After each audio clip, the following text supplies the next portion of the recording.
dans Psaume 133, hein, qu'il est heureux de voir des frères unis ensemble. C'est là que le Père envoie sa bénédiction, c'est là qu'il répand son huile.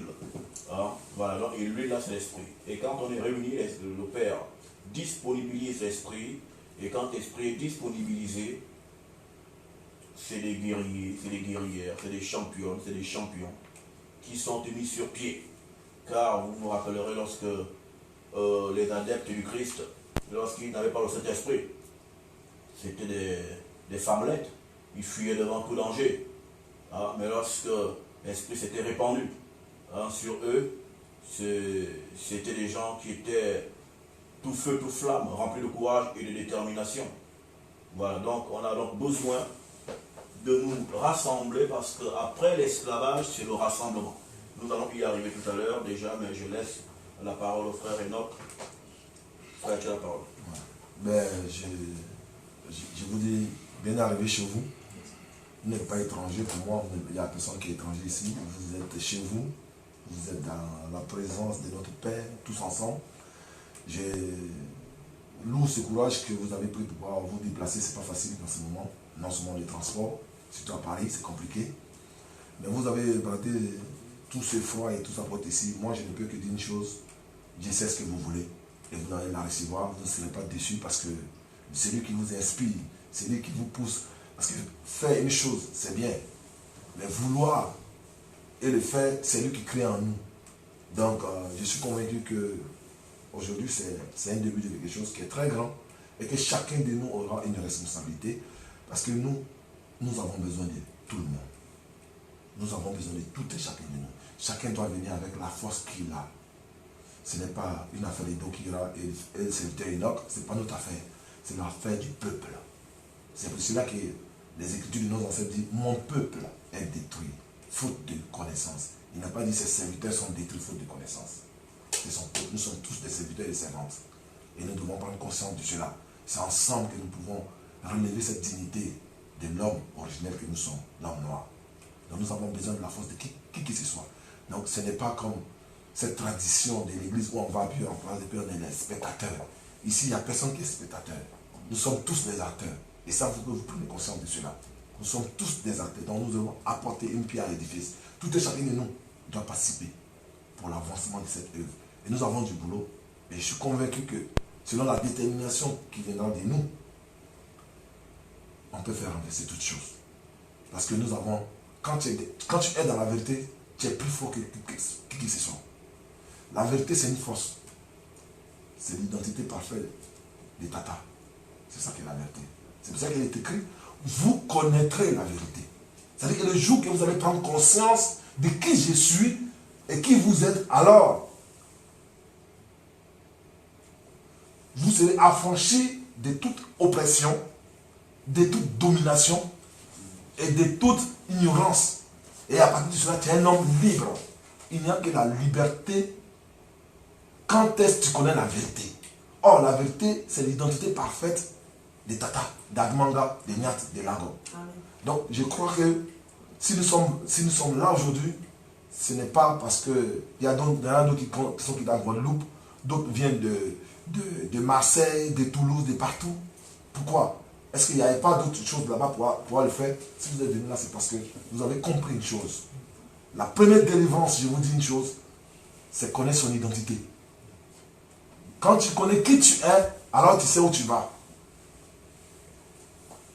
Et je suis convaincu d'une chose, et que tous ici ensemble, on va faire trembler la France. Parce que ici, nous avons commencé pour aller jusqu'aux extrémités de la terre. Nous allons faire trembler les murs. Parce que je suis convaincu d'une chose. Le Dieu, ce que l'homme l'occasion appelle Dieu, mais nous apprenons, Dieu ça ne veut rien dire. D'abord, nous devons apprendre un langage même qui nous est approprié. Parce que Dieu ça ne veut rien dire. Dieu ça veut dire un être suprême. Bon, un être suprême, c'est quoi? Nous sommes tous des êtres suprêmes ici. Dieu ça ne veut rien dire. C'est pour cela, dans Psaume 147, verset 19 à 20, il est écrit, il donna sa parole à Jacob, ses ordonnances à Israël, il n'en a pas fait pour les autres nations, car les autres nations ne le connaissent point. Pourquoi? Parce que les autres nations qui ne le connaissent pas, c'est eux qui ont dit Dieu. Le dieu Amosis, le dieu Krishna. Et ils ont même eu l'audace de représenter Dieu. Parce qu'ils ne connaissent pas. Mais l'homme originel, l'homme noir, qui avait cette connaissance et cette science des points, qui a observé la nature, n'a jamais eu l'audace de représenter Dieu. Pourquoi? Parce qu'il sait que Dieu ne se représente pas. Et comme, ayant perdu son identité par la faute de la désobéissance des codes qui lui a été donnés, parce que la vie, ce sont des codes. Tu ne peux pas te permettre de prendre ta voiture ici, rouler jusqu'à Paris et tu ne t'arrêtes pas. Mais tu vas faire des accidents. C'est impossible. Ce sont les codes. Il faut t'arrêter, laisse passer l'autre. Nos ancêtres n'ont pas respecté les codes, raison pour laquelle ces fouets, que ces caucasiens, ces fils des démons sont venus nous envahir. Jusqu'à ce qu'on prenne conscience de qui nous sommes. Et je sais que vous êtes conscient de qui vous êtes, c'est pour ça que vous êtes là. Et à partir du moment que vous êtes conscient de qui vous êtes, alors vous allez savoir où vous partez. Et sur le chemin, ce n'est pas vous qui marchez, mais celui qui marche avec nous. J'ai passé il y a beaucoup que vous me connaissez, moi j'ai été pasteur dans cette utopie j'avais une église à Montreuil, dans cette utopie du christianisme que nous sommes sortis de là. Gloire soit à Dieu, il fallait passer par là pour comprendre. Aujourd'hui j'ai bien compris. C'est pour cela que quand par moment je me permets de pouvoir insulter ces petits voyous, les gens disent ah il est trop. Quand par moment je me permets de pouvoir insulter ces petits voyous, les gens disent ah il est trop vulgaire, mais lui il parle mal. Il est écrit abattez les faux idoles. Je vais abattre ces dieux, ces faux dieux qui nous ont été imposés avec la violence, avec du viol et du mépris. Il faut les abattre pour installer l'autel du créateur, du véritable Dieu de nos ancêtres. C'est ce travail que j'ai fait. Donc je ne peux pas mélanger mes mots. Moi je ne cherche pas à faire plaisir à qui que ce soit. C'est mon identité. J'ai été formé pour ça. Donc j'ai fait ça, c'est avec je ne sais pas quelle joie que m'a voulu pour pas comprendre. Je suis très joyeux, très content parce que, en fait, je vois où on va. Et j'aimerais que ça soit partagé ainsi. C'est ça l'amour. L'amour, c'est de pouvoir se réunir et partager ce qu'on a. Un serviteur, ce n'est pas de pouvoir recevoir. Un serviteur, il donne. Et nous sommes des serviteurs et des servantes. Nous devons donner ce que nous avons de précieux à nos frères, à nos sœurs. C'est là qu'on arrive à savoir que tu manifestes l'amour du créateur des Tatars. Qu'est-ce qui est écrit? Il est écrit que Dieu est amour. Mais si c'était quel est le peuple qui manifeste l'amour? Qui est prêt même à tout donner? C'est sauf le peuple noir. Il n'y a pas un autre peuple qui manifeste cet amour. Il ne connaît pas l'amour. Parce que l'amour n'est pas en lui. Pour avoir l'amour, il faut avoir la mélanine. Pour avoir l'amour, il faut avoir la mélanine. La mélanine, c'est quoi? La mélanine, c'est ce qui permet que tu es couvert, tu es fermé. C'est pour ça que le Dieu de nos ancêtres est noir. Le Dieu noir. C'est la mélanine qui fait qu'il est caché. On ne le voit pas. Et ceux donc qui sont venus par fraude n'ont pas pu avoir la mélanine parce qu'ils n'ont pas eu l'approbation du Très-Haut. C'est pour ça qu'ils ont la haine contre nous. Quand ils te regardent, ils ont la haine. Ce n'est pas de leur faute. Ce n'est pas de leur faute. Mais il faut que vous preniez conscience de qui vous êtes. Et quand tu as pris conscience, quand tu le vois, tu n'as pas le mépris pour lui, mais tu as plutôt de compassion, de pitié. Mais par contre, comme ceux qui vont s'attacher à nous, c'est écrit. Ils seront avec nous. Mais ceux qui s'attacheront à nous, ils vont disparaître. Ça sera nos serviteurs, comme on les a servis. Et ils vont nous servir. Mais c'est à nous de prendre conscience. Et dans ce réveil de conscience, il y a une chose qui est primordiale. Donc on en a parlé et aujourd'hui nous en allons parler. Aujourd'hui je vois qu'il y a plus d'hommes que de femmes. Et c'est très bien. Mais par contre, il faut que vous compreniez une chose. Mes frères et mes pères, ce sont les mamans. Ce réveil ne peut pas se faire tant que nos mamans n'ont pas pris conscience de leur identité. La femme noire a le pouvoir et l'homme noir a l'autorité. Sans le pouvoir, il n'y a pas d'autorité. On n'a jamais été patriarcat. Ça a été le comportement du colon qui est venu nous imposer par cette déchéance dont on a pris cette culture. Tout noir, s'il dit qu'il est réveillé, qu'il ne connaît pas qu'il est matriarcat, et que c'est la maman qui est au centre du foyer, en fait, il est dans l'état du réveil. C'est qu'il n'a rien compris. C'est pour cela que, vous voyez, Simon Kibangou disait, il faut attraper le voleur à ce qu'il a volé. Bon, en ce temps, aujourd'hui, on dit, Les papas, on donne nos noms à nos enfants. Papa, papa. Mais pourquoi on ne dit pas la langue paternelle? Pourquoi on ne dit pas ça? Mais parce que la nature nous rattrape. Parce que c'est la maman qui a l'enfant. C'est elle qui agende. C'est elle qui donne la vie et c'est elle qui protège la vie. Il faut qu'on ait le courage de se dire la vérité de guerre. Et c'est pour cela que dans cette assemblée, les mamans vont reprendre leur pouvoir. Elles auront droit à la parole. Ce n'est pas cette hérésie de décennies d'aliénation chronique, donc les écritures de vos Saint Paul qui dit que les femmes se taisent dans les assemblées. Ce n'est pas ça. On n'est pas dans cette assemblée. On est dans une autre version. De restaurer la femme noire. Quand la femme noire est restaurée, l'homme va manifester son autorité. Parce que tant qu'il n'y a pas de pouvoir, l'autorité que l'homme manifeste, c'est fade. C'est pour ça qu'on est brouillon. On est brouillon parce que le pouvoir n'est pas en place. Donc on fait tout et n'importe quoi. Mais quand il y aura le pouvoir, alors à partir de ce moment, on peut exercer l'autorité qu'il faut. Parce que c'est au travers de ce pouvoir qu'on exerce notre autorité. Et chez nous, à Kachiopa, l'homme noir n'a jamais été opposé à la femme. Ça n'existe pas. Ça, c'est ce qu'on nous a injecté dans cette civilisation de merde. Que, voilà, c'est nous les papas de machin. Donc il faut prendre une journée nationale pour la femme, pour reconnaître la femme. Mais nous, il y avait des reines chez nous. Elles avaient des royaumes. Elles dominaient déjà, elles avaient des royaumes. Il y avait des princesses.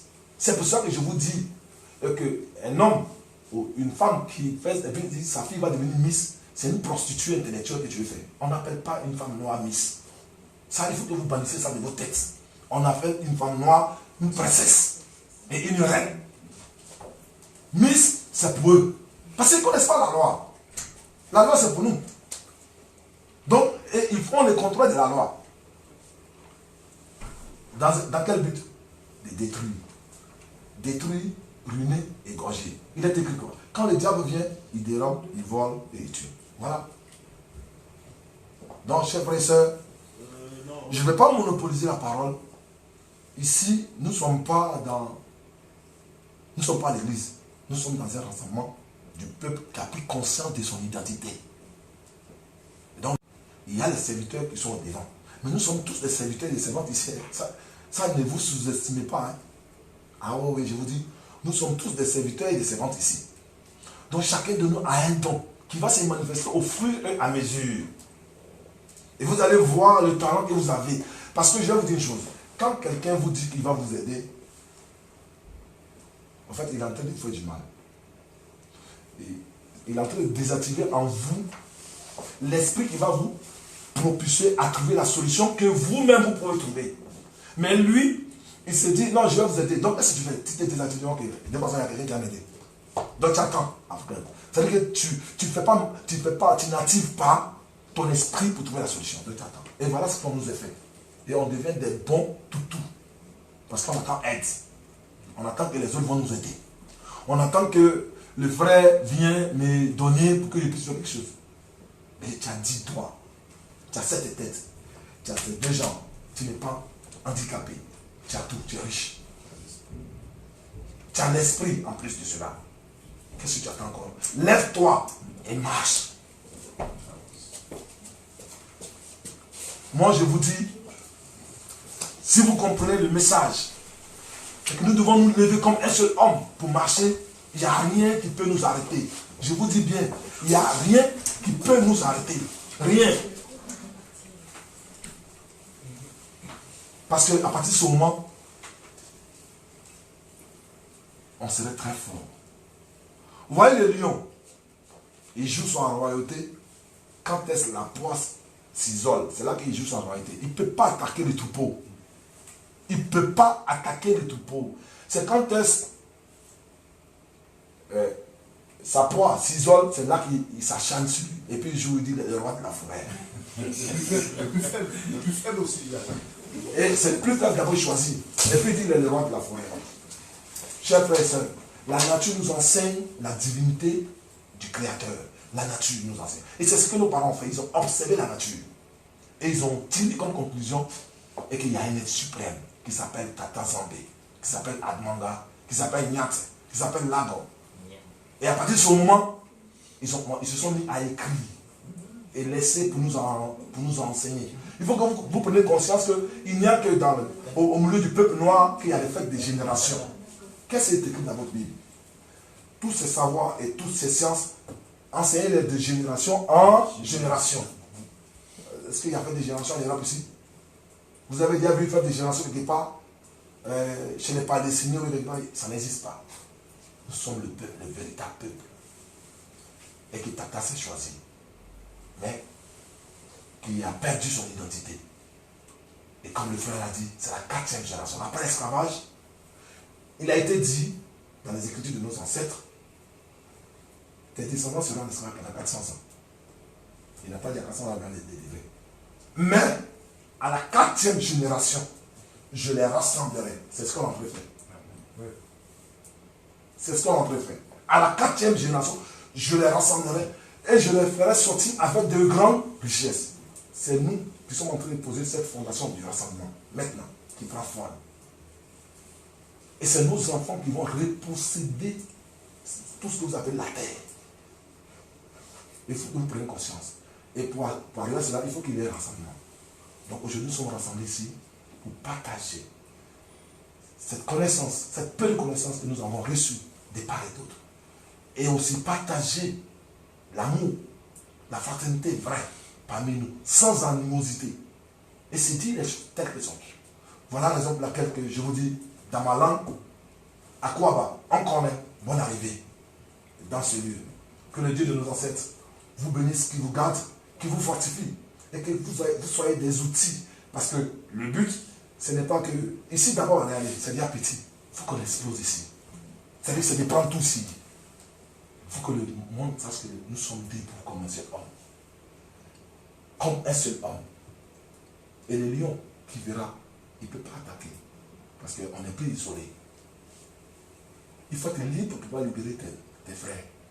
Et nous avons compris pour pouvoir aller. Il y a du boulot à faire. Et nous avons besoin de vous, de tout le monde, afin que nous puissions bâtir cette vision ensemble.